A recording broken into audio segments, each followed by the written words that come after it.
তুই কখনো মা হতে পারবি না, তুই কখনো তোর গর্ভে সন্তান ধারণ করতে পারবি না। ঠিক এমন কথা শুনে শুনে আমি বা আমার মতন বন্ধুরা এই সমাজে বাস করে। আমি মানছি যে আমি কখনো সন্তান গর্ভে ধারণ করতে পারবো না, তা বলে আমি যে মা হতে পারবো না এটা আপনাদের ভুল ধারণা।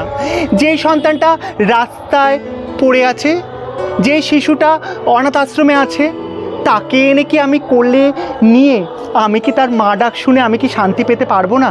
তাকে লালন পালন করে কি আমি মা হতে পারবো না? মা হবার জন্য না গর্ভে ধারণ করতে হবে এমন নয়। মা একটা অনুভূতি, মা একটা অনুভূতি, যা অনুভূতিটা কাজ করে তার সন্তানকে লালন পালন করার জন্য। বুঝতে পেরেছেন? আচ্ছা, আপনি একটা কথা বলুন তো, একটা সদ্যজাত শিশু যখন ডাস্টবিনে পড়ে থাকে, তাকেও তো কোনো বায়োলজিক্যাল মেয়েই তাকে জন্ম দিয়েছে।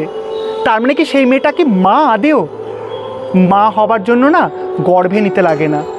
যদি সে মা অনুভূতিটা বুঝতো, তাহলে কখনোই একটা বায়োলজিক্যাল মেয়ে তার সদ্যজাত শিশুকে ডাস্টবিনে ফেলে দিয়ে আসতো না। বুঝলেন? আমাদের সমাজে মা শারদা, মাদার টেরেসা, এরা তো জগৎ জননী।